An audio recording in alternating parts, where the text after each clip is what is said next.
Muy buenas noches, bienvenidos a Opina Bogotá, el espacio de opinión y de debate del Canal Capital. En vivo y en directo transmitimos a esta hora por nuestra señal abierta y por todas las plataformas digitales. Continuamos escuchando a los candidatos a la presidencia de la República. Los estamos escuchando a todos porque consideramos que en una televisión pública los ciudadanos merecen que el canal les lleve la información de cada uno de los candidatos que aspira a la presidencia de la República para que les exprese qué quiere, cuáles son sus propuestas, y en el Canal Capital lo hemos venido haciendo. Esta noche nos acompaña el senador Jorge Enrique Robledo, candidato a la presidencia por el Polo Democrático. Se viene impulsando una coalición con la senadora Claudia López y con el exalcalde de Medellín y exgobernador de Antioquia, Sergio Fajardo. Durante la próxima hora vamos a escuchar al senador Robledo. ¿Qué piensa la coalición? ¿Cuáles son sus propuestas para el país? ¿Qué responde a los críticos que él tiene? Y demás. Erika Fontalvo, buenas noches. Hola, Jessy, ¿qué tal? Muy buenas noches para usted, para todos nuestros televidentes en Bogotá, en Cundinamarca, en el centro del país. Gracias una vez más por estar con nosotros aquí en el Canal Capital. Jorge Enrique Robledo es arquitecto de Ibagué y me dicen que de los buenos, aunque vivió buena parte de su vida en Manizales, quizá por eso tiene ese acento que a ratos suena como paisa. Desde muy joven estuvo vinculado a movimientos sociales, obreros, campesinos, agrarios, siempre en su defensa, y bueno, también tuvo vinculaciones con el periodismo, director de varios periódicos. Luego se metió a la política, logrando votaciones cada vez más importantes y significativas, y desde hace 15 años está en el Congreso de la República, siendo reconocido por distintos sectores, por los líderes de opinión de este país, como el senador más destacado de manera sucesiva. Ahora quiere llegar a la presidencia de la República. Este es el perfil. Arquitecto de profesión y político de corazón. En sus años universitarios, Jorge Robledo se convirtió en miembro del movimiento obrero independiente revolucionario MOIR. 2 años después llegó a un cargo de elección popular como concejal de Soacha por el Partido de Unidad Nacional de Oposición. Luego se trasladó a Manizales para trabajar como profesor de la Facultad de Arquitectura de la Universidad Nacional. Durante esos años, Robledo fundó la Unidad Cafetera Nacional y la Asociación Nacional por la Salvación Agropecuaria. También fue columnista, director de los periódicos El Usuario y Unión Cafetera. Ha escrito 15 libros, el último de ellos La corrupción en el poder y el poder de la corrupción en Colombia. En 2002 llegó al Senado y ahí empezó a convertirse en una figura nacional. Comenzó a moverse entre sindicatos, organizaciones agrarias y movimientos de izquierda, inicialmente para oponerse a la propuesta de área de libre comercio de las Américas. En 2006, con sus compañeros de Alternativa Democrática, se sumó al Polo Democrático Independiente para crear el Polo Democrático Alternativo. Ha sido elegido 5 veces consecutivas como el mejor senador de Colombia por el panel de opinión de la firma Cifras y Conceptos. En junio de 2017 oficializó una coalición con el exgobernador de Antioquia, Sergio Fajardo, y con la senadora de Alianza Verde, Claudia López. Bueno, ahí está el perfil del senador Robledo. Doctor Robledo, gracias por estar en el Canal Capital. Jessy, mis agradecimientos, y a Erika también, y por supuesto a sus televidentes. Bueno, entremos en materia. La noticia política de las últimas horas, días, ha sido esa aparente discrepancia que estaría surgiendo entre los integrantes de la coalición, Sergio Fajardo, Claudia López y el senador Robledo, por un trino de Claudia López donde daba a entender que la coalición con Sergio Fajardo se habría fracturado. Hay una carta que usted les ha enviado, hay hoy una reunión entre Claudia López y Sergio Fajardo, y pues muchos sectores están pendientes de en qué va a quedar esa coalición, qué fue realmente lo que pasó, qué fue lo que quiso decir Claudia López, qué piensa usted, senador Robledo, qué piensa Sergio Fajardo, y empecemos por esa noticia política. Es decir, yo creo que el punto principal es este. Llevamos ya varias semanas haciendo un esfuerzo por unificarnos a estos 3 sectores para que a la postre tengamos principalmente una sola candidatura a la presidencia de la República. O sea, que uno de nosotros 3 sea el candidato, el único candidato. Ese es el propósito principal, con la idea de vencer a los mismos con las mismas. Colombia necesita un cambio, una transformación democrática, golpear muy duro la corrupción, generar más riqueza, distribuir mejor la riqueza, bueno, tantas cosas que hay que cambiar en Colombia. Y ese es el punto principal. Ahora, esta semana hubo algún impasse, llamémoslo así, pues alguna controversia pública, y eso ha generado un ruido. Pero el punto cierto es que aun cuando no hemos logrado un acuerdo, ese es un hecho, no hemos logrado ponernos de acuerdo, estas cosas no son fáciles, seguimos empeñados en eso y a estas alturas siguen las conversaciones y siguen los intercambios y yo sigo siendo optimista en que en algún momento le vamos a tener la buena nueva a los colombianos de que aquí va a haber un proyecto unificado. Principalmente el tema de la presidencia de la República, pero inclusive unificación de listas al Senado y a la Cámara de Representantes. Esperemos, nos toca esperar a ver qué va a pasar, porque lo cierto es que el acuerdo no se ha concretado, pero digamos las conversaciones nunca se interrumpieron, han sido fluidas, intercambios, teléfonos, reuniones, etc. Pues mire, senador Robledo, 8:40 de la noche, hace aproximadamente unas 2 horas, la senadora Claudia López fijó este este mensaje, Yesid, en su cuenta de Twitter. Conversamos con Sergio Fajardo, con todo amor y humildad, te ofrezco excusas a ti y a Compromiso Ciudadano por el incidente del viernes, cuando precisamente se presentó el hecho. Te agradezco la generosidad y afecto para seguir trabajando juntos. Del Verde contestaremos tu carta y propuesta de mediadores. Tendamos puentes y coloca una fotografía de los 3, senador Robledo. Sergio Fajardo habla de unos mediadores precisamente que podrían tratar de definir ese tema, inicialmente el de las listas al Congreso. ¿Usted cómo lo ve? ¿Eso sería listas abiertas, listas cerradas? Es que aquí Claudia López nos dijo que se estaba elaborando una lista de 100 nombres y que más o menos cada uno de los 3 movimientos colocaría 30. Esa es una posibilidad, que no se ha cerrado, son el tipo de asuntos sobre los que estamos haciendo intercambios. Lo que pasa es que eso, Erika y Yesid, tiene sus complejidades, porque cada organización tiene unas realidades.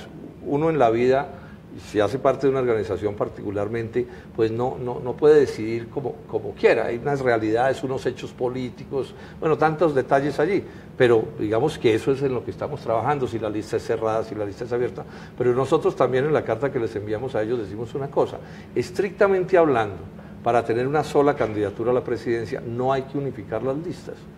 Si se unifican, bueno, puede ser, entre otras cosas, porque aquí hay un lío, digamos, de respaldo legal a esa unificación. Acuérdense que lo logramos mediante tutela, o sea, esa es una parte que es porque se cayó compleja. La reforma pero política. Si al final uno puede tener un solo candidato o candidata a la presidencia y listas separadas, eso es bien frecuente en política. ¿Esa es la propuesta que usted haría, senador Robledo, que para evitar más conflictos nosotros lo que dijimos eso? es esto, en el caso del Polo lo que les dijimos en esa última carta, nosotros podemos acordarnos con listas, primero con listas unificadas o separadas, podemos practicar las dos cosas.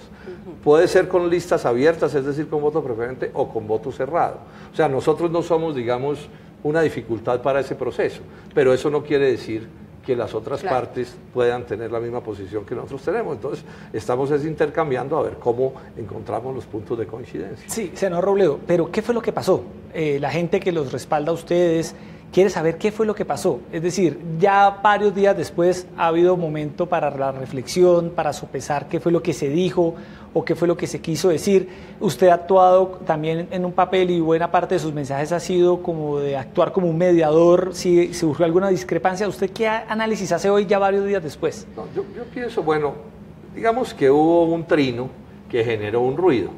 Es verdad que también pues eso se ha agrandado en los medios y nuestros detractores lo han utilizado y todo, porque yo tampoco creo que ahí hubiera, digamos, un estrellón mortal ni cosa que se pareciera. Y eso, digamos, un poco el ruido se ha mantenido en buena medida por la preocupación de los medios, pero nosotros, digamos, seguimos en condiciones normales haciendo reuniones, intercambiando, analizando las cosas, mirando la legalidad de las listas, etcétera. Digamos, nosotros seguimos en una vía más o menos normal. Y ya con este último trino de Claudia, donde ya se dirige en términos muy cordiales a Sergio, pues se acaba, digamos, de desaparecer eso, que es parte del pasado. Yo creo que allí no hubo en ningún momento una ruptura, ni fue el fin del mundo, ni nada, sino, bueno, esas cosas hacen sus ruidos y son cosas que pasan, ¿no? De pronto sería mejor que no pasaran, pero bueno, en la vida pasan cosas. Buena parte como de la diferencia, y lo expresaba aquí Sergio Fajardo, y también lo ha señalado Claudia López, tiene que ver, Erika, con la forma en la que se escogería el candidato único. El mecanismo. De esa coalición. Es decir, cómo se va a escoger al candidato. Sergio Fajardo dice, hay que hacerlo cuanto antes. Tenemos entendido, doctor Robledo, usted nos corregirá, el doctor Robledo y Claudia López dicen, hagamos una consulta, aprovechemos las legislativas de marzo para que haya una votación en las urnas, y creo que esa es, doctor Robledo, parte como de la discrepancia de fondo que hay en este momento entre ustedes tres. ¿Qué propone usted y cómo se va a resolver esto? Porque el tiempo va pasando y la gente está esperando que esta coalición defina. Empecemos por lo último. No tiene otra manera de resolverse que conversando. Porque se trata de un consenso. Nadie puede ni nadie está en esa actitud de obligar a nadie. Es buscar ese consenso. Ahora, en nuestro caso, ¿por qué defendemos la idea de la consulta en marzo? Primero porque digamos, es hacerlo con la gente. O sea, no es lo mismo otro mecanismo de decisión a que millones de colombianos voten y decidan por nosotros. Eso le da pues fuerza a esa candidatura, la proyecta hacia adelante muy bien, le da una legitimidad inmensa. ¿Sí? Digamos que las ganancias de que sea con consulta en marzo son muy importantes. Además de eso, podríamos empezar desde ya a hacer esa campaña, digamos, de una competencia que sería una competencia tranquila y cordial, no se trataría de competir entre nosotros con malos tratos ni cosas de estas, y eso también nos permitiría presentarnos ante el país. Entonces, yo realmente no le encuentro defectos a esa idea, pero bueno, por supuesto que sobre esto hay puntos de vista. Y entonces, ¿pero usted estaría dispuesto a aceptar una opción distinta a la consulta? Pues si aparece otra opción distinta a la consulta que nos convenza, sí, pero lo que pasa es que esa es la que no hemos podido ver porque las características de sí que tiene la consulta son insustituibles. O sea, ¿cómo más escogen millones de personas? ¿Cómo más le damos esa inmensa legitimidad que tiene que ver con un respaldo de millones de personas? ¿Cómo más podemos empezar desde ya a movernos por el país con eso? Porque aquí las normas dicen que si usted no apela a este mecanismo, usted no puede hacer campaña en serio sino a partir de febrero. Entonces yo realmente no le veo defectos, se los digo pues con toda franqueza, pero bueno, lo cierto es que no hemos podido ponernos de acuerdo en torno a eso y bueno, ahí se ha hablado de unos compromisarios, ha planteado Sergio, y estamos mirando eso y vamos a agotar todo lo que esté a nuestro alcance para lograr esa unidad, porque eso es lo que necesita Colombia, no tanto ni siquiera nosotros. A mí me encantaría, o no tendría ningún problema en hacerle la campaña a uno de ellos, lo he dicho desde el primer día, si eso se define con los criterios que aceptemos. Yo he dicho, si me toca ser el portaestandarte de esta unidad, lo haré con todo gusto y tengo la tranquilidad de que estoy capaz de hacerlo bien. Pero si me toca ser quien le ayudo en la campaña a uno de ellos, también lo voy a hacer. Yo soy una persona de organización y de valores y de cosas fuertes, pero el problema es que pues hay que encontrar la manera de acordarnos. Pero, doctor Robledo, si llega a darse el escenario de que se rompe esta coalición, esta alianza, ¿usted se va solo? Pues miraríamos, a ver, no, yo espero que eso no suceda, Erika, no quiero, digamos, pensar en una cosa que no quisiera que sucediera. Porque usted es candidato presidencial del Polo. Yo soy candidato, no, cada uno es candidato. O sea, yo soy candidato presidencial del Polo, Claudia es candidata presidencial verde y Sergio Fajardo, eso fue lo que hizo el viernes, y estaba conversando entre nosotros, entregó las firmas y se convirtió en candidato presidencial de Compromiso Ciudadano. Es más, el trámite de la unidad, de unificar las listas y la consulta, solo se puede hacer sobre candidatos. O sea, esas firmas nunca fueron, digamos, en contravía con el proyecto en el que estábamos. Sobre eso también hay confusión. Pero bueno, estamos trabajando en el asunto a ver qué va a pasar. Yo espero que les podamos dar la buena nueva de que nos vamos a unir. Claro, doctor Robledo, mucha gente que los apoya a usted dice, Robledo, Sergio Fajardo y Claudia López tienen causas en común. Los une la lucha contra la corrupción, tienen propuestas donde de alguna manera han coincidido y por eso ha surgido esta alianza, esta coalición, pero son muy distintos y ha quedado en evidencia en las últimas horas que en últimas también esas diferencias quizá personales, de carácter, pueden llegar a resultar perjudiciales para la coalición. Pero son inevitables, es decir, en la vida, incluso en los matrimonios, pues los matrimonios no se dan, pues y algo que es más cercano a un matrimonio bien difícil, hijos y todo, pero los matrimonios no se dan porque sean idénticos. Se dan es en medio de las diferencias y de las historias distintas, tradiciones distintas, familias distintas, y sin embargo pueden darse muy bien. Lo mismo pasa en política. Ustedes no consiguen un solo proyecto político en el mundo que no incluya los debates y las diferencias. Pero en nada, usted no consigue en una empresa, si usted estudia bien la estructura empresarial, usted va a encontrar que en una junta directiva de una empresa va a haber distintos puntos de vista. Es más, si eso se maneja bien, esa es la riqueza de estas uniones, es que es la unidad entre diversos.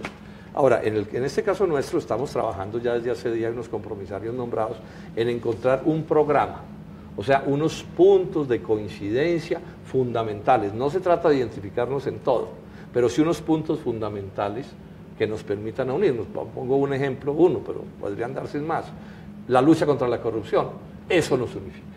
Que este es un proyecto ni, esa es una frase mía, ni, ¿qué quiere decir? O mejor, ni, porque aquí como enredan tantos, ni con la Unidad Nacional, ni con el Centro Democrático, ni con Cambio Radical, que ahora dice que es distinto a la Unidad Nacional. Pero además, esas son maneras de ir coincidiendo. Pero es que además esta coalición, la Coalición Colombia, ya logró un triunfo importante en la alcaldía de Yopal con el politólogo Leonardo Puentes, es decir, que sí es posible que puedan lograr acuerdos frente a eso que también usted ha advertido, es aquello de que sí se puede derrotar a los mismos con las mismas. Yopal es un caso bien interesante. Yopal es la capital de Casanare, súper mal gobernada, es casi imposible encontrar algo peor gobernado en Colombia. Y un candidato de origen verde, pero que el Polo respaldó y Compromiso Ciudadano también. En Yopal estuvimos en actos juntos, Claudia, Sergio y yo. Bueno, y ese candidato fue capaz de derrotar al candidato de los mismos con las mismas, o a los candidatos de los mismos con las mismas. Eso no lo creía nadie. Y así ocurrió. Y yo escribí un artículo diciendo, podemos hacer de Colombia un gran Yopal. Todos somos conscientes de que si estructuramos este proyecto, esto se vuelve una opción de triunfo. Y por eso, en mi caso y en el de todos, estamos haciendo un esfuerzo tan grande porque esto salga adelante, porque sería una excelente noticia. El año entrante lo que se va a decidir es muy simple, Erika y Yesid, continuismo o cambio. Más de los mismos para que siga pasando lo mismo, quieren volver a gobernar, es para seguir haciendo lo que ya hicieron, o nosotros que somos una opción diferente, y diferente de mil maneras. Bueno, de entrada no hemos sido parte nunca de los mismos con las mismas, porque las trayectorias de nosotros tres dicen que no venimos de ese árbol, ¿no? Bueno, doctor Robledo, entremos en materia de alguna manera con las propuestas, con los escenarios que debería afrontar un eventual gobierno suyo, usted como presidente, que es lo que usted en estos momentos de alguna manera está buscando ser. ¿Qué pasaría con el acuerdo firmado entre el gobierno nacional y las FARC en un eventual gobierno suyo? ¿Usted qué haría con el acuerdo de La Habana? Esa es una coincidencia que tenemos los tres, ¿no? Y está dicho. Nosotros produjimos hace un par de meses como una especie de carta de intención donde decimos algunas cosas. Y una de las cosas que decimos es que nosotros somos partidarios de que, digamos, se respeten y se mantengan los acuerdos. Esa es una cosa en la que hemos coincidido desde siempre. Yo lo explico a mi manera. Es cierto que a ese proceso de paz se le pueden criticar muchas cosas. Hay cosas que yo mismo y en el Polo hemos señalado que no compartimos. Pero si uno pone en una balanza lo que ganamos, que es nada menos que desarmar a las FARC, que termine ese discurso de incitación a la confrontación armada que ha vivido 50 años en Colombia, que se sometan a la Constitución y a la ley, eso a mí me pesa mucho más que cualquier crítica que se pueda hacer. O sea, que el hospital militar esté desocupado, o sea, que no haya cantidades de muchachos ahí destrozados por la guerra, amputados, hechos trizas, pues eso ya es una ganancia inmensa. Entonces pensamos que si eso ha sucedido, pues lo menos es que el Estado cumpla también los compromisos adquiridos, ninguno de los cuales destruya este país, y eso son exageraciones. No es cierto, por ejemplo, que las FARC se hayan tomado el poder, pero, o sea, 5 curules en el Senado y se tomaron el poder. Reconocen el Estado colombiano, reconocen las Fuerzas Armadas de Colombia, reconocen al presidente de la República, la Constitución y la ley, y se tomaron el poder. Por eso sería una manera curiosa de tomarse la ley. Incluso yo he dicho esto, Erika, ojalá que uno con 5 senadores pudiera gobernar y mandar en el Senado, porque entonces el que mandaría en el Senado sería el Polo, pero eso no corresponde con la realidad, eso no corresponde. Oiga, senador Robledo, y con lo que salió del Congreso de la República frente a la JEP, y bueno, la verdad es que muy poco se aprobó para desarrollar la implementación, que es verdaderamente el gran reto que tendrá que asumir el próximo presidente de los colombianos. ¿Cómo garantizar lo pactado? ¿Cómo lo haría usted? No, bueno, pues digamos nosotros, o sea, en política lo principal es la voluntad política, el querer hacer las cosas. porque al conejero pues no hay nadie que lo controle. Entonces nosotros de buena fe en mi gobierno cumpliríamos con los acuerdos, bueno, y con las normas aprobadas, porque también cumpliríamos con la Constitución y la ley. Lo que no haya sido aprobado pues no ha sido aprobado. Ahora, hay cosas que no se han aprobado, pero otras cosas que sí se aprobaron. Entonces, bueno, vamos a cumplir, digamos, encuadrados. Eso es parte del preacuerdo en que un gobierno nuestro va a ser un gobierno dentro de las normas que rigen pues el funcionamiento de este país. Doctor Robledo, ¿usted le cree a las FARC hoy? Pues digamos esto, yo creo que es un hecho, pues, porque en general pues, los detalles son muchos, pero yo diría que hay una cosa que es cierta: entregaron las armas. Yo creo que ese es un hecho. No lo certifico yo, lo certifica la policía, el ejército de Colombia, las Fuerzas Armadas de todos los países del mundo, Estados Unidos, la Unión Europea. Ahora, que haya algunos que se hayan quedado en el monte, eso pasa en los procesos de paz, pero no cambia el hecho cierto de que, digamos, cumplieron en eso. Y más importante aún, es evidente que el discurso de las FARC de antes de los acuerdos y el de ahora es distinto. El de antes de los acuerdos era llamando a la guerra, a la confrontación, al desconocimiento del Estado, a la violencia. Y hoy el discurso no es ese. Y esto es muy importante, ¿por qué? Porque es que las armas no se disparan solas. Las armas se disparan porque hay una voluntad política, un pensamiento que las dispara. Entonces, si cambia la voluntad y cambia el pensamiento, un arma se vuelve un objeto que no significa nada. Yo creo que en eso, digamos, los compromisos se están cumpliendo. Creo que los hechos son así. Así siga habiendo en Colombia otras violencias, siga habiendo quienes de las FARC no se reintegraron. Eso pasó en el fin de la violencia liberal conservadora, pasa en todos los procesos. Pero yo creo que este hecho medular se ha cumplido. ¿Cómo abordar el tema precisamente de las disidencias de la FARC, que según el más reciente informe de la Fundación Paz y Reconciliación, senador Robledo, viene en aumento, con 800 hombres en 15 grupos en determinadas zonas del país, pero que evidentemente a partir de esos incumplimientos del Estado colombiano con los ya excombatientes de la FARC, están atrayéndolos otra vez a las filas de la ilegalidad? Eso no tiene ya en este momento sino una manera de atenderse. Quienes no se pliegan a los acuerdos, pues el Estado tiene que ejercer lo que llamamos el monopolio del Estado sobre la fuerza. Ahora, de una fuerza democrática, una fuerza civilizada, pero esas son cosas que hay que encuadrar, digamos, dentro del ordenamiento. El respeto a la autoridad. Del ordenamiento jurídico colombiano. Claro, aquí hay una constitución y una ley que hay que cumplir, y en esos terrenos, pues, de la lucha armada o de la violencia, quien no se somete a eso, el Estado tiene el deber, pues, de aplicarle las normas. Normas que deben aplicarse con criterios democráticos, civilizados. O sea, el Estado no puede asesinar al que asesina, ¿sí? Ni robar al que roba, ni secuestrar al que secuestra. El Estado tiene que ser una fuerza superior que ese tipo de conductas no las asuma. Entonces, pero bueno, eso es posible, eso puede suceder y es lo que necesitamos que suceda. Ojalá no haya más de quienes decidan, digamos, rechazar esa oportunidad que se les ha presentado. Bueno, queda clara la postura del doctor Robledo en el tema del Acuerdo de La Habana. Doctor Robledo, pasemos un tema que a usted le preocupa mucho y que usted siempre expone, el tema de modelo económico. Sí. ¿Qué modelo económico le propone usted al país en un eventual gobierno suyo? ¿Cómo funcionaría la economía? ¿Qué clase de impuestos habría? ¿Qué podría esperar el empresariado colombiano? Permítame, yo lo planteo de una manera muy general, lo que es, digamos, como los 4 énfasis de mi campaña. Esto tiene pues 1000 detalles, ¿no? Pero 4 énfasis. 1, hay que distribuir mejor la riqueza. Colombia es el 7º país con la peor desigualdad social de la tierra. Esto es sufrimiento, esto es desempleo, es pobreza, es un desastre de país. 7º, o sea, bastante más mal que el promedio. Esto es un fracaso de quienes nos han gobernado. Colombia no tiene por qué ser así, no tiene por qué ser así. Segundo gravísimo problema de Colombia: este es un país que produce muy poca riqueza, les doy la cifra: $5.800 de producto por persona al año. Argentina está en 13.000, Corea en 27.000, Estados Unidos en 57.000. O sea, Colombia tiene que crear más riqueza, crear más riqueza, crear más riqueza. Si usted no crea riqueza, ¿dónde aparece el empleo?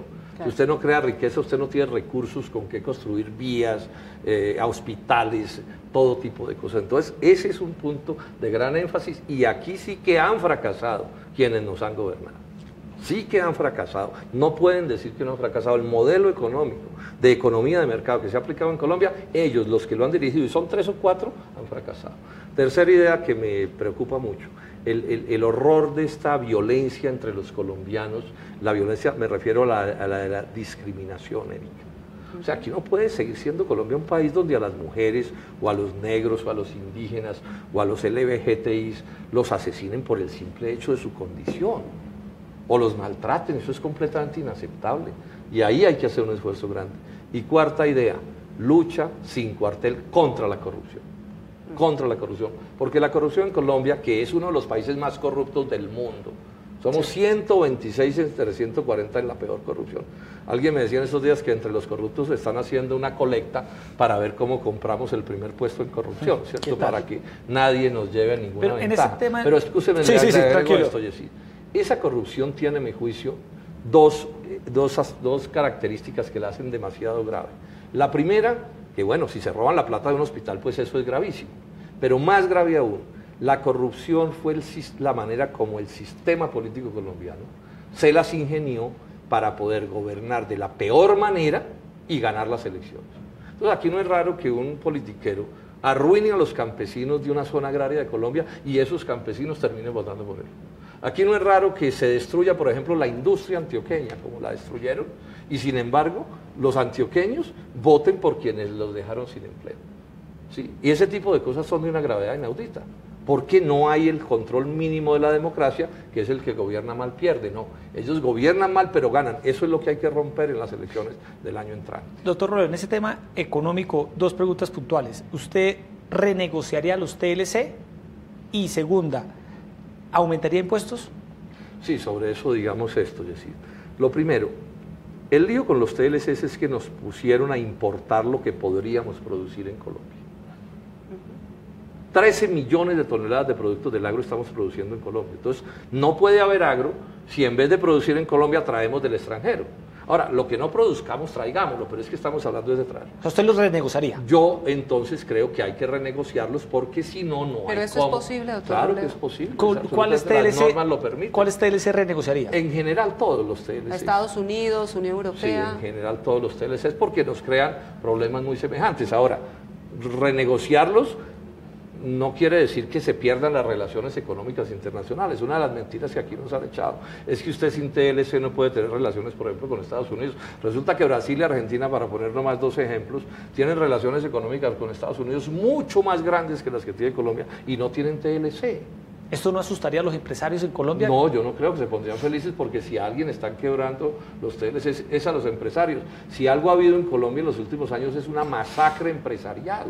O sea, a los empresarios del algodón los borraron del mapa, como a los campesinos, y a los del trigo, y a los de la cebada, a los del arroz los están quebrando en este momento. En la industria eso es un desastre lo que ha pasado. Aquí han desaparecido sectores enteros de la industria, empresarial.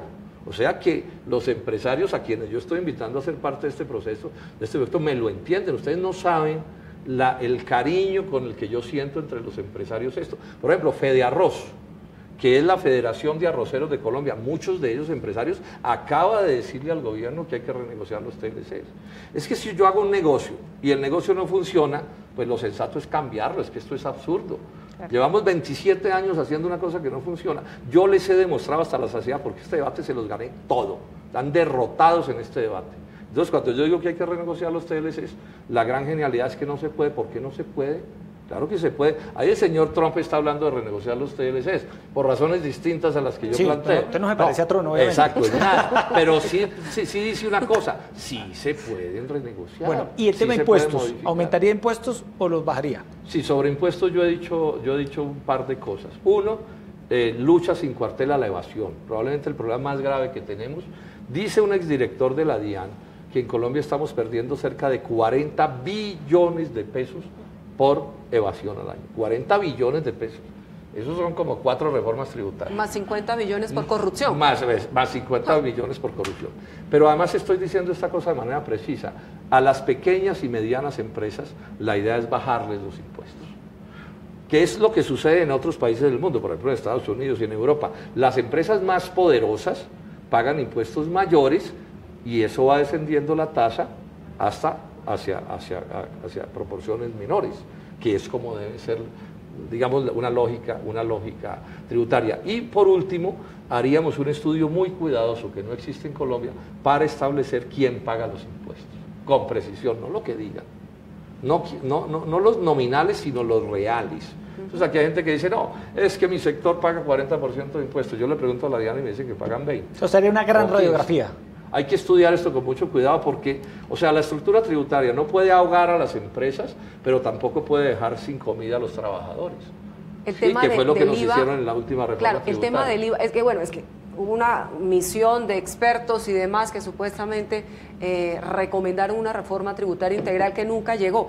El tema del IVA ha generado, y lo dicen todos los días los comerciantes, una desaceleración de la economía, sobre todo del gasto, del consumo de los hogares, que nos está pasando factura ya en este momento. Si usted llega a ser presidente de la República, ¿desmontaría ese 19%? Esa es una opción que se puede revisar o se debe revisar, pero además hay esto,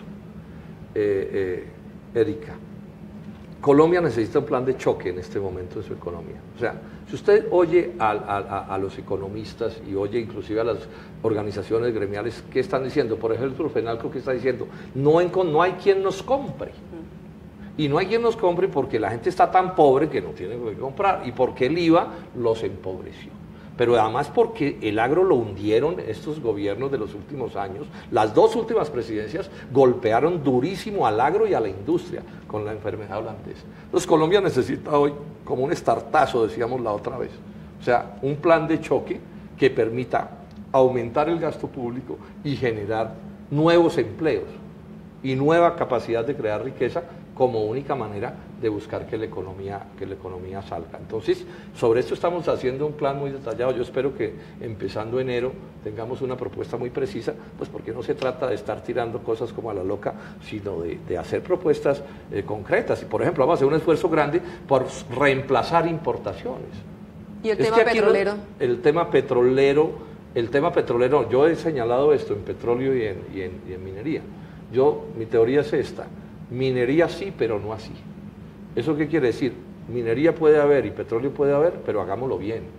O sea, no puede ser destruyendo el páramo de Santurbán como se va a hacer aquí, digamos, la política minera, ni puede ser mediante el fracking que se va a avanzar en el tema petrolero. Ahí hay mucha tela que hay que cortar. Eso es un asunto que he estudiado bastante. Por ejemplo, los impuestos a los combustibles son un abuso.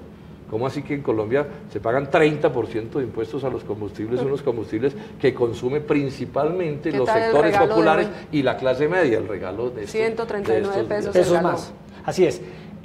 A esta hora nos dicen que somos tendencia con el hashtag Robledo en Capital. Nos ven usuarios en redes sociales, transmitimos por Periscope, por Facebook, por todas nuestras plataformas.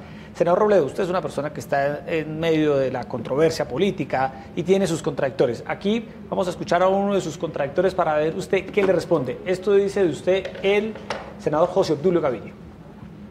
La verdad es que su posición es una posición inflexible, una posición fundada en una ideología de su partido, el MOIR, que, como digo, ve la cosa siempre en blanco y negro. Y las cosas nunca son en blanco y negro, tienen matices diferenciables. Como la pregunta sería como usted es una persona dogmática, no ve las cosas en gris, solo blanco y negro, dice José Obdulio. Pero que eso lo diga el doctor José Obdulio sí tiene pues de cómico bastante, ¿cierto? Porque es evidente que si alguien ha sido inflexible son ellos. No, a mí me ponen motes porque no me pueden rebatir mis argumentos. Pero ¿cómo me van a decir que yo soy una persona inflexible si estoy proponiendo que se unan los trabajadores, las clases medias y los empresarios para sacar adelante a Colombia? Entonces, ¿dónde está la inflexibilidad?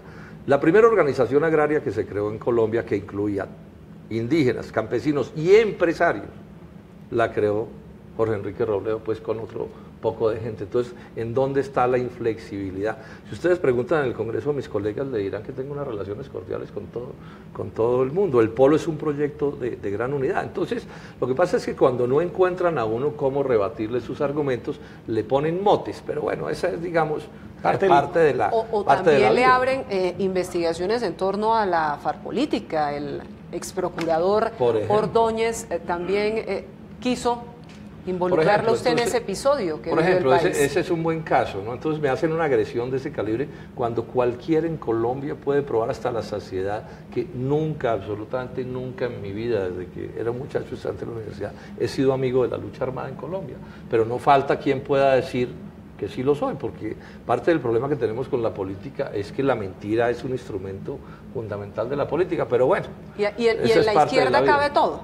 Prácticamente, y ese es parte del problema, es que ese es un rótulo que se volvió un rótulo que sirve para todo. Esa es ¿Usted qué izquierda representa pues usted, la doctor? Que los colombianos ven. Entonces yo soy una izquierda que cree que en Colombia hay que generar un proyecto de convergencia para distribuir mejor la riqueza y crear más riqueza.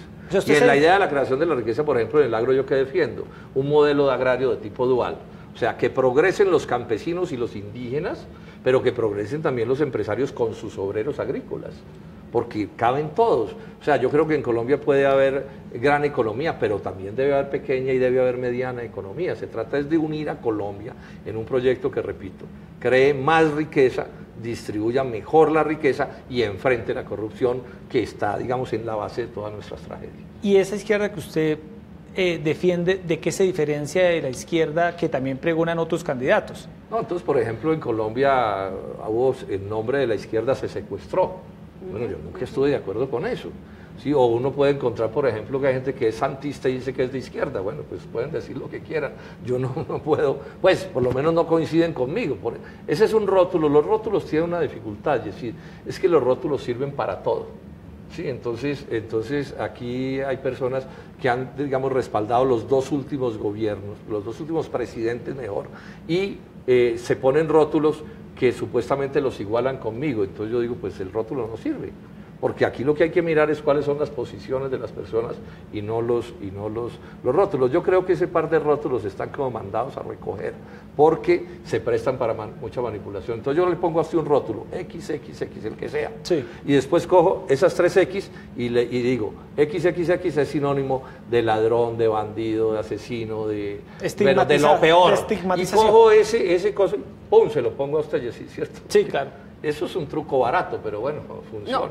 No, se puede aplicar para la derecha también. Usted también puede llegar a decir, no, derecha y paramilitarismo es la misma cosa. Polarización. Entonces, y usted coge y monta un cuento sobre eso y le pega eso al que quiera. Yo creo que no debe ser así. Senador Robledo, ahora que el país está tan fraccionado en movimientos y hay candidaturas por firmas y demás, pues vemos que la derecha, la del señor José Obdulio, ya se está alineando. Ahí están en una coalición los señores del Centro Democrático, también está la doctora Marta Lucía Ramírez, ahí también llegó el exprocurador Alejandro Ordóñez, y en la izquierda pues muchos esperarían que sucediera exactamente lo mismo, pero su izquierda no es la de la señora Clara López, no es la del señor Gustavo Petro y otros movimientos de izquierda que en este momento están en el país. Es que usted se aparta de ellos. Lo que estamos armando con Claudia López y con Sergio Fajardo es unirnos en torno a unas ideas, no en torno a unos rótulos. Entonces, si esas ideas son las que determinan las cosas, el rótulo es lo de menos. Entonces yo, por ejemplo, hace un momento yo dije, esta es una convergencia ni. Se trata de vencer, de derrotar a los mismos con las mismas. Entonces, por ejemplo, no se puede ser santista y estar en esta convergencia. No importa que el rótulo se ponga, ¿sí? ¿Por qué? Porque, bueno, tenemos ideas diferentes. O sea, si alguien quiere que el próximo gobierno sea como el tercer gobierno de Juan Manuel Santos, entonces no puede estar. Ahora, ¿qué hemos dicho, Jessy? Sí. Hemos dicho, vamos a finiquitar este acuerdo que estamos haciendo. Y una vez finiquitemos este acuerdo, vemos qué más hacemos. Sí, ahora, si no se finiquita, pues también veremos qué hacemos. Sí, pero vamos por partes. Porque estos son temas complejos, unir es complejo. ¿Pero Petro tiene la puerta abierta o cerrada? Digamos que, insisto en lo que estoy diciendo, Jessy, sí, que estamos mirando, vamos a tomar las decisiones que tomemos de acuerdo con nosotros y ya veremos más adelante qué hacemos. Doctor Robledo, salimos también a las calles y varios ciudadanos, dos personas en particular, Esmeralda Rodríguez y Alejandro Vega, le plantean estas dos preguntas de fondo, de temas importantes, droga y reforma a la salud. Quisiera preguntarle ¿qué estrategias va a utilizar si fuese presidente de la República con la problemática gravísima que tenemos en el consumo de drogas La salud está en un estado crítico. Yo quisiera saber cuál es la propuesta concreta para solucionar el problema de la atención en salud a la población colombiana. Dos temas gruesos. A ver, entonces en el primer caso, lo primero que hay que reconocer aquí es que la política antidrogas que ha sido decidida en Washington ha fracasado rotundamente. O sea, aquí no nos pueden seguir diciendo, llevamos como 40 años haciendo una cosa y no sirve. Los hechos dicen, ha fracasado, ha fracasado, ha fracasado. Y entonces, y ellos, los mismos con las mismas, lo mismo, hay que seguir haciendo lo mismo y bueno, ya ha fracasado, ya ha fracasado, ha fracasado. Entonces yo estoy proponiendo de entrada como una especie de acuerdo nacional, pongámonos de acuerdo si quieren una cosa todos. Eso ha fracasado. Ahora, ¿qué hacer? Bueno, eso lo podemos discutir, pero yo tengo un par de criterios para discutirlo. Primero, en la cadena del narcotráfico, en los dos extremos, lo que hay son víctimas. El campesino que cultiva coca es una víctima, es un pobre que no puede sembrar nada porque le importan lo que podría producir y que desesperadamente se va a ese negocio para no morirse de hambre. Ese es una víctima, ese no es un criminal, es una víctima. Y en la otra punta está el consumidor es un enfermo, ese es un problema de salud pública, ese tampoco es un criminal.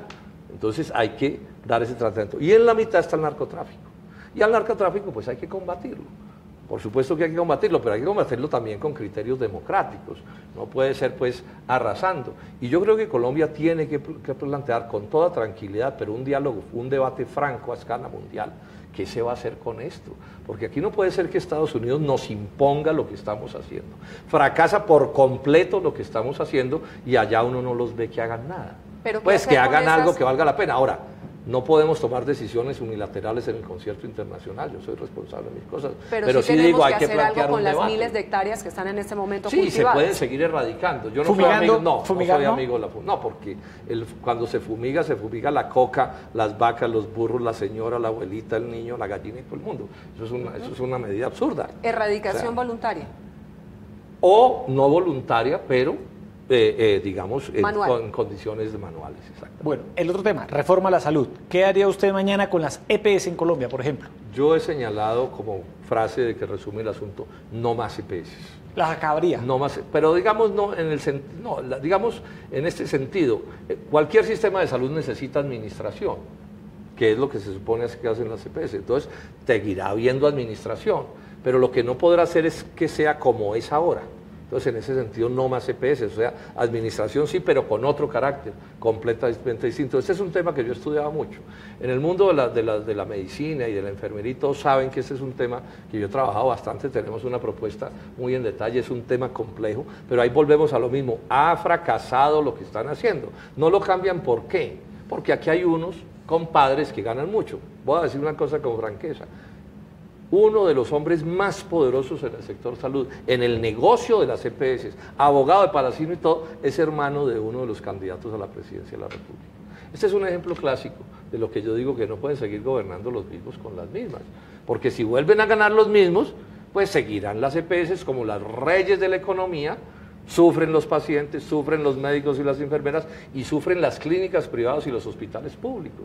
O sea, lo que debiera ser el alma del sistema, que es la gente, los profesionales de la salud y la estructura hospitalaria y de clínicas, sufriendo lo indecible. Y los señores de las EPS, como unos príncipes, claro, haciendo lo que se les da la gana. No puede ser así. ¿Y su modelo entonces cómo sería, doctor Robledo? ¿Qué propone? ¿Cómo funcionaría la salud? Un modelo de economía mixta, sí, donde habría una actividad pública importante y donde habría una actividad privada importante y no habría, esto es medio técnico decirlo, pero lo digo, quien administre el recurso, digamos EPS, tendrían que cambiar su naturaleza, porque no podrían hacer ganancia con la plata de la salud, ni serían los reyes del sistema. Entonces, cuando yo digo no más EPS, no estoy diciendo que no haya administración, ni estoy diciendo que no haya secretarias y oficinistas. ¿Estatizar la salud? No, tampoco. De ninguna manera. Fui preciso en señalar un sistema mixto. Visto, sí, perfecto. Donde va a haber una actividad privada muy importante, por ejemplo, todo el mundo de las clínicas privadas tiene que seguir existiendo, pero también tiene que haber una red pública hospitalaria muy poderosa, porque la vida demostró que ellos se equivocaron también cuando dijeron que había que acabar con el sistema público de salud. Es que resulta que hay muchas situaciones en las que los privados no actúan. O O sea, en un pueblo perdido de Colombia, bien pequeño, ninguno va a montar una clínica privada, eso no puede pasar. Entonces ahí tiene que estar el Estado. Y bueno, en los sectores populares ni se diga. Entonces es un sistema mixto de operación donde la ganancia del intermediario desaparece. Bueno, y la corrupción ni se diga, ¿no? Pues porque parte del problema de salud es que aquí no hay auditoría, Erika, usted no me va a creer, pero no existe auditoría. Se gastan casi 35 billones de pesos al año de plata de recursos públicos y no hay auditoría. O sea, se la pueden robar plata en la salud es una ganga, digo yo, porque hay una actitud irresponsable, la ley ciencia y crea sin auditoría. O sea, señores de las EPS hagan lo que se les dé la gana, que ni los vigilamos. Cogimos con las manos en la masa a un EPS, robándose 1.4 billones de pesos y se lo robaron. Y el Estado colombiano no hizo lo que tenía que hacer para que eso impidiera. Lo de Medimás ahora es otro escándalo, yo lo denuncié oportunamente, pero esto no puede funcionar. Pero ahí van. Hablemos de la educación, que es otro de los dolores de cabeza para muchos colombianos, porque sienten que no se les ofrecen las opciones, que otros hablan de un declive de la educación pública, que no se está respaldando lo suficiente, y es ahí donde se forman la mayoría de los colombianos, doctor Robledo. ¿Cuál es su propuesta? Mire, recordemos primero esto. Yo fui 26 años profesor de tiempo completo en la Universidad Nacional de Colombia. O sea, este es un tema que es parte de mi vida todo el tiempo. La educación debería ser, esto no lo discute nadie, universal, es decir, para todos, de alta calidad para que no sea una estafa, gratuita para que pueda ser para todos. Si no es gratuito, no puede ser para todos. Claro. Y pública, porque si no la paga el Estado, ¿quién la paga? Esto no quiere decir que no pueda haber educación privada, puede haber, pero la educación privada tiene un lío muy grave. Cuando es muy cara, o sea, para gente muy rica puede ser muy buena, pero la educación privada, primero a los más pobres, ni pensarlo, y las clases medias les dan una educación de garaje malísima. Entonces, mi rumbo es todo lo que favorezca la idea de la educación universal para todos, de alta calidad, gratuita y pública, pagada por el Estado, yo favorezco eso. ¿Y si hay plata para eso? Bueno, digo lo favorezco, por eso digo, ¿cierto? Y me opongo a cualquier cosa que vaya en contravía de eso. Pero aquí hay unas realidades presupuestales, yo no entro a escribir sobre hojas en blanco. Y entonces vamos, con estos criterios, a entender que como en Colombia, por ejemplo, la línea es la privatización, pues están equivocados. Porque la privatización lo que hace es que los pobres o no puedan estudiar o las clases medias tengan educación de pésima calidad. Y no crean que es lo mismo graduarse usted de ingeniero con un título de la universidad privada más cara de Colombia y con el título de una universidad de garaje, Erika. Usted sabe que llegan los dos muchachos a la empresa y el de la empresa castiga al muchacho de la educación de garaje. O sea, es que uno de los principios de la desigualdad social está en que las pobres y las clases medias no tengan acceso a las mejores instituciones educativas. Yo esto lo conozco bien, yo soy arquitecto de la Universidad de los Andes, o sea, yo sé cómo funciona la educación privada y sé cómo funciona la educación pública. Y lo que estamos haciendo en Colombia es al revés de lo que se debería hacer. Es que los mismos con las mismas han gobernado este país, es al revés. Porque yo defiendo esto que les acabo de explicar y ellos nos quieren meter la mentira de que la solución para la educación en Colombia es privatizar y privatizar y privatizar. Y al mismo tiempo, otra divergencia que tengo con ellos, sin profesores de alto nivel, respetados, queridos, bien pagos, tampoco es posible tener un buen sistema educativo, y me refiero sobre todo a la básica y a la media. Y en Colombia lo que ha habido es una política de persecución al profesorado.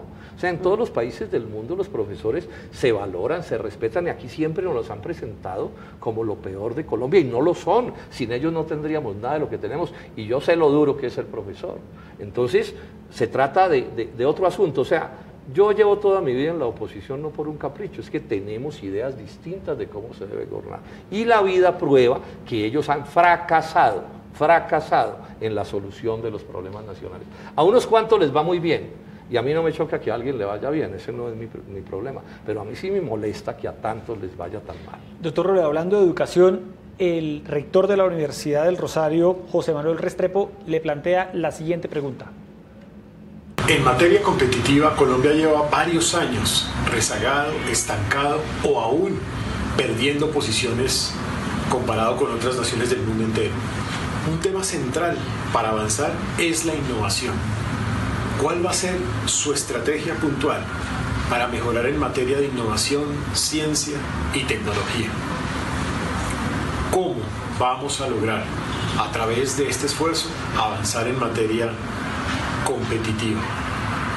¿O seguiremos siendo un país en donde la innovación es una cenicienta en el presupuesto de la nación? Ahí está clara la pregunta del rector del Rosario. Sí, una de las pésimas herencias que va a tener el próximo gobierno es que aquí el que gane la presidencia de la República, y espero ser yo, va a ser como ganarse la rifa el tigre, ¿cierto? Porque nos van a entregar un país completamente descuadernado. O sea, no es ganarse el baloto. No, esto es completamente descuadernado. Y uno de los descuadernos de este país es que Colombia es uno de los países del mundo que menos invierte en investigación y desarrollo en ciencia. Esto es una vergüenza. O sea, estamos del orden de Haití, cosas de ese corte. Y les importa un pepino. Uno de los líos que tenemos con los TLCs son cuáles, es que los TLCs destruyen la capacidad del desarrollo científico técnico de un país, porque nos obligan a traer del exterior todos los bienes complejos. A la gente aquí la engañan, que es que vamos a exportar, que agro, que industria, paja. Colombia está diseñado para que exporte materias primas agrícolas y mineras, que no necesitan desarrollos científicos ni tecnológicos. Y esa es la política que hay. Entonces en mi gobierno va a haber una concepción completamente diferente. Yo de esto entiendo, yo repito, fui muchos años profesor en la universidad, entonces habrá que aumentar el presupuesto. Pero también he dicho que voy a generar una especie de alto comisionado, llamémoslo así, dependiente del presidente de la República en persona. O sea, este es de esos temas. Yo voy a coger unos cuantos temas que los voy a volver mi tema personal. Corrupción, lucha contra la corrupción. Ahí voy a estar como jefe de Estado, en detalle sobre eso podemos mencionar. Pero termino lo de la investigación. El tema de la ciencia va a ser tema de mi prioridad y de mi resorte. Y habrá que desarrollar una política muy centrada en el Ministerio de Educación, en conciencias, pero también tendrá que haber una política transversal, o sea, todo el Estado colombiano tendrá que interesarse por esto. Y cuando yo digo renegociar los TLCs, estoy diciendo que eso podría crear condiciones para un auge del avance científico y tecnológico del país, porque de entrada permitiría competir. Es que en las condiciones técnicas de hoy y de los TLCs, usted puede tener en Colombia el mejor especialista en cebada del mundo, por decir alguna cosa. Pero en las condiciones en que está, no habrá cebada en Colombia, porque la política es quebrar la cebada. Así yo tenga el mejor agricultor o el mejor agrónomo del mundo. Entonces, aquí toca combinar. Pero ahora que le preguntaba a Erika, doctor Robledo, usted siempre ha tenido un discurso contra la corrupción. En concreto, ¿qué acciones tomaría para combatir la corrupción en Colombia? ¿Qué entidades crearía? ¿Cómo sería la propuesta en concreto que usted impulsaría? La primera propuesta, ya lo dije, es que no vuelvan a ganar los mismos. Porque es que estamos como estamos por culpa de ellos. Listo. O por acción o por omisión, o porque hicieron lo que no tenían que hacer, o porque se hicieron los locos frente a los corruptos. Entonces, la primera propuesta es derrotarlos. Si no logramos eso, no hay nada que hacer. Segundo, he señalado, yo gano la presidencia en mayo, y al otro día nombro una comisión de gente ultra honrada, de todos los sectores políticos, no me importa, pero gente de honradez a toda prueba. Esos existen en Colombia, hay muchos. De una gente de alto nivel técnico, que diseñe en el brevísimo plazo del triunfo y de la posesión un plan completo de medidas anticorrupción. Entonces, por decir alguna cosa, vamos a volver al control previo de la Contraloría. Y no puede seguir sucediendo que el Contralor diga, es que yo veo que se están robando la plata y no puedo hacer nada porque me tienen prohibido actuar, para poner un ejemplo. Pongo otro ejemplo. Aquí vamos a reducir al mínimo, pero prácticamente a nada, el abuso que están cometiendo contratando las obras públicas con normas de empresa privada, porque eso es debilitar el control y volver que robarse la plata sea un paseo. Sí, exacto, ese tipo de cosas ni pensar. Pero lo principal, yo aquí quiero insistir en esto, es con quién voy a gobernar. Y yo no voy a gobernar con corruptos. En eso voy a ser ultra estricto. O sea, vamos a gobernar con gente que su primer examen que tiene que pasar es ser y parecer honrada. O sea, mi gobierno, los que no parezcan honrados se van también.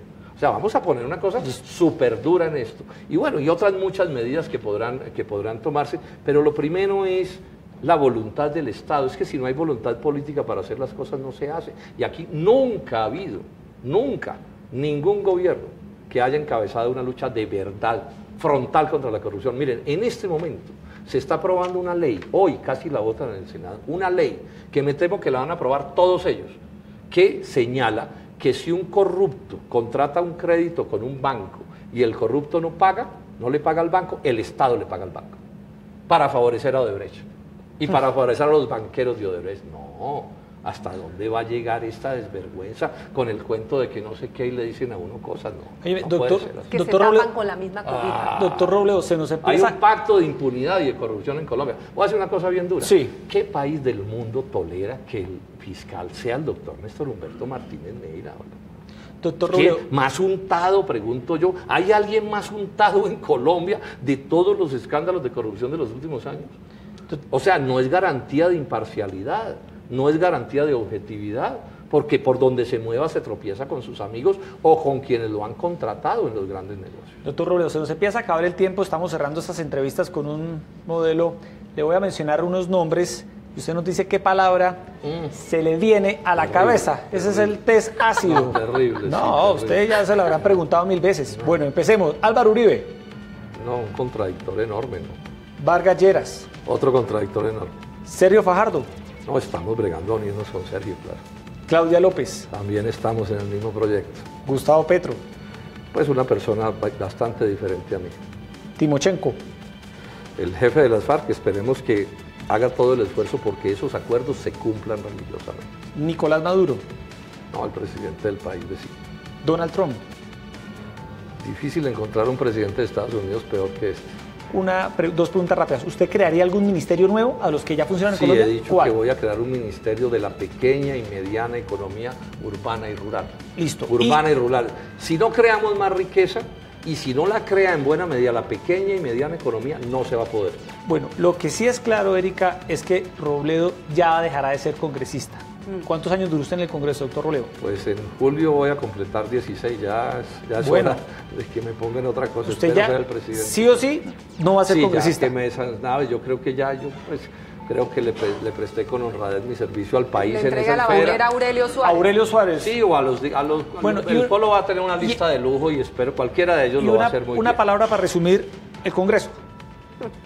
No, yo creo que la institución Congreso es la expresión máxima de la democracia en una república como esta.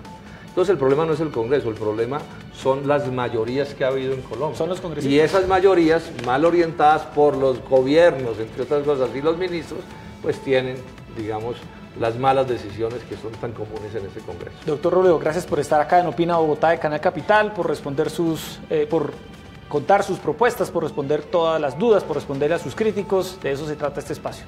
Y sí, a usted mil gracias por su hospitalidad, Erika, también Buenas mis saludos. noches. A los televidentes un saludo muy cordial.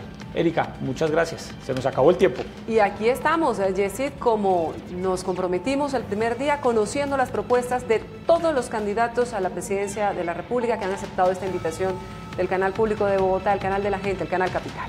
Así es, a todos ustedes muchas gracias por habernos seguido por señal abierta, por plataformas digitales, y mañana es el Día de las Velitas, viene un viernes festivo y el lunes seguimos con una nueva entrevista con los candidatos presidenciales. Muy buenas noches. Gracias.